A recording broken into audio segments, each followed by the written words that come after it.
Secondly, with Draymond Green specifically, what do you think that can do with your overall development, with the relationship you have with him and his obvious expertise and talent? Just knowing, just knowing that someone also there to push you, not just yourself, but also his love for the game is crazy. You know, it's amazing. Being someone that does a lot of the little things to help this team win. And I pride myself on doing every little small thing to help whatever team I played for in the past help win. So I feel like me just keeping that role, keeping that mindset, I'll be fine. Anthony Slater with The Athletic. You know, Twitter's kind of crazy where now you can go back and see stuff tweeted way back in the past. I know you in the past have rooted against the Warriors in a lot of situations, as a lot of people around the country I'm sure have. What has it been like, maybe your fandom in the past, watching this dynasty rise and then now being, you know, on the side where you're part of it? Well, I never rooted against the Warriors. You know, I respect greatness, but just seeing this organization, where they come from the past couple of years, it's amazing. Just the development, the growth, and that's something that you know, how could you not want to be a part of? You know, and also myself, I want to grow and develop as much as I can, and being around these guys, I know it'll just help me reach my potential and reach where I want to go. High school in Baton Rouge, were you a Pelicans fan? A little bit. It's all right. It's okay. It's okay. You're now a Warriors fan. Yes, Jane. Hi, Jacob. Janie McCauley from the Associated Press. Welcome. Have you signed up for an arena tour to go see the new building you'll be playing in, you know, a year and a half from now or so, over in San Francisco? And how exciting is that? I mean, in terms of joining an organization that's winning and getting a new arena. Well, I've heard it's supposed to be one of the greatest arenas ever in the sports world. So I mean, I know the fans are gonna bring it. You know, so that's kind of all that matters. They brought it at Oracle. I'm pretty sure they're gonna bring it at the new arena. But I'm definitely excited to see it and play in it.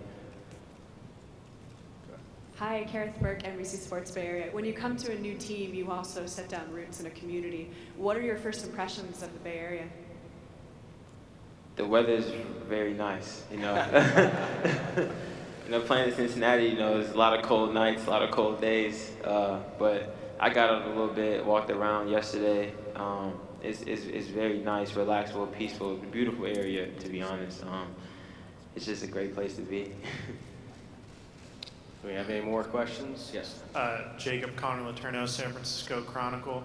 Being a Baton Rouge guy, what's your relationship like with Damian Jones, who's from that area, and is it kind of nice having a familiar face on the team already?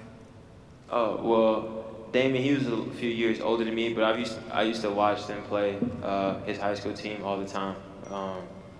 And just knowing that there's someone here that's from the same area, same kind of culture, background, it helps you just fit in, relax, be yourself, you know, knowing that you have someone that you can turn to and just hang out with off the floor, or whether it's on the floor, you know, he can just come over and talk to me if I'm having a tough day or something. So it's nice to have a guy from the same city on the same team, especially in the NBA. Bob, how important is that to have some people around that will help a rookie, you know, get settled and get comfortable in their first season in the NBA? I think it's huge. I think that being placed in a situation that allows you to grow and is positive, as opposed to being somewhere that's detrimental, it can derail a career. We've seen it many times. So, yeah, obviously it's up to Jacob to see what kind of career he wants to have. But our job as an organization, players, coaches, front office, is to put him in a position to succeed. And we think, like any of us, if you're put in a positive environment that's had success, it should bring out the best in you. And we've seen that with a lot of our players. So we're fortunate. Again, it's really, he's going to be around so much more than myself is Steve Kerr and his staff of excellent coaches and the players. That's going to be his family, and I know you're going to love it. They will challenge you, but it's a high character group, and I think you're going to love being a part of it. Monty Poole, NBC Sports Bay Area. Jacob, most of us have played basketball, and as we grow up as kids, there's certain guys players that we watch, 10, 11, 12 years old, maybe you see guys you enjoy watching. Who were your favorite players when you were a youngster, and who are your favorite players today? Growing up, I watched a lot of Kobe Bryant, just because he was dominating the NBA around that time. But going through high school, you watched Kevin Durant, Steph, of course, even when he was in college. Clay, he developed a great NBA career, great shooter. Just a lot of guys. I try to take a lot of things from different players and just try to add it to my game. Try not to be just a one-dimensional player. Try to be able to do a lot of different things on the basketball court. So I watch a lot of different guys in the NBA and just try to add to my game. Jacob, Janie from AP again. Along those lines, I mean, we're a little bit spoiled to watch Kevin and Steph shoot right on this court every day, and Clay over here. Has it really sunk in that those are your teammates now? And well, how excited are you to kind of watch and learn from them, and maybe even jump in on one of those shooting contests? Well, I'm very excited. Like you said, they're great shooters, so I'm pretty sure I could learn a thing or two from them to help me shoot the ball better, or as well as them. But just knowing that the knowledge that they have, just try to pick their brains every day, whether it's on the court, off the court, just see how they carry themselves as multiple NBA champions. Just try to help myself develop. Let's go over here to Logan. Logan Murdoch, Bay Area News Group. Back to Draymond, how did that conversation specifically set the tone for what's expected of you and going forward and through this season and beyond? Oh, just expecting, to come in and work hard. That's what I do. I work my butt off, work on my game every day, and just try to develop and grow as a player every day. And knowing that other guys are going to challenge me, or challenge myself, just learn from them every day is just going to help me be a good player in the league. RC? RC Davis, Warriors Radio, Warriors Sound. When did you realize that the NBA was an achievable goal? Was it AAU? Was it your first or second year at Cincinnati? When did you realize I can make the NBA? Well, first it was just about making it to college. Wasn't really like ranked high or anything, so I just tried to just be as good as I could be. So I got to college, and I want to say my freshman and sophomore year, that's kind of when I saw that I have a chance to play in the NBA, and I just worked really hard, as I've done since day one, and that's allowed me to be here in this situation, sitting here, being a member of the Golden State Warriors. If I remember, Cincinnati's coaching staff spotted you at an AAU tournament late in the process, and you got on board with them. But no player gets to this spot, I mean, getting right here without support from family and friends. What did they do to help you get here? My mom, just watching her work really hard. 3 kids, a single parent. It was tough, but she never told me I had to work hard for what I want. I saw it.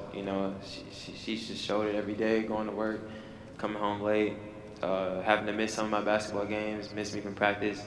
And my brother, DeMarcus, he sacrificed almost the majority of his life just help raising me, whether it's picking me up from school, taking me to school, getting me from practice, making sure I wasn't acting up in school, and making sure I was respectful to my mom and everything. So their support has been a major key for me into getting here, and I could never pay them back as much as I want to, but they know that I love them dearly. Grant Cohn, Santa Rosa Press Democrat. Bob, it seems for a young player, a young shooter, it might be tough not to be overly deferential to Curry, Durant, Thompson, tough to be aggressive. Why won't this be an issue for Jacob? I hope it isn't an issue. No, I mean, the nice thing about those guys is I think that they enjoy the mentoring at this point in their career. So I've seen them interact with, whether it's Jordan Bell last year, or McCaw, or Damian. I mean, they actually get great satisfaction of seeing young guys develop. They've made their mark in the NBA, most of our players now, whether it's financially or individual accolades or team success. So I think they find joy in seeing young guys, and somebody mentored them, and they're reaching the stage in their career where they're going to be able to mentor somebody. And the first time he turns down a shot, they're going to tell him, shoot the ball. So it takes time, but I'm sure in Jacob's life, he's had to find confidence, whether it's proving he can play in college, proving he can play in high school. It's the same in the NBA. It's a pathway to it. But like I said, here, he'll get to learn from some of the best, and that's worth a lot. Let's go back out to Monty Poole. Jacob, most of us have seen the before and after picture of you when you got to Cincinnati, and then the way your body looked after 2 years. Simple question, how did you do that? Well, for one, I got with my strength coach, Mike Rayfeld, and I told him that I want to change my body. And he told me the first thing you got to do is change your diet. So he cut out sodas, juices, a lot of the high sugar things, no fried foods. Try to eat more vegetables and fruits. So I just tried to make a plan for myself and just stick to it. I knew I was dedicated to becoming the best basketball player I could be. I knew the weight room in my body would help. So just going in every day with a positive mindset, whether I knew it was going to be a tough day in the weight room, just knowing that eventually it'll pay off. Let's go back over to Connor. Jacob, what kind of went into the decision to declare for the draft, and what was that process like for you? Well, I went home. After we lost in the second round of the tournament, being a competitor, I didn't want to go out like that. But sitting with my family, talking about it, we knew this was the best decision for me. Then I got right out to Vegas and got to work preparing for the combine and preparing for these workouts and hopefully hear my name on draft night. Go ahead. Yeah, Jason Applebaum, KTVU Fox 2. Jacob, what's an obstacle maybe that you had to overcome to get to this point in your life? In 2016, there was a massive flood in Baton Rouge. A lot of my family and friends, they kind of just lost everything. It was in August, and I was actually at home around that time with one of my friends, and having to leave his house and walk through water for like 2 miles. That kind of set it in that you could lose everything in literally a couple minutes. So just knowing that I don't take this game for granted. I'm blessed to be able to have the body I have and to play the game that I love, especially at a high level.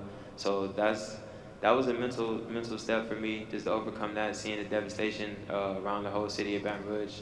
It just kind of pushed me a little harder.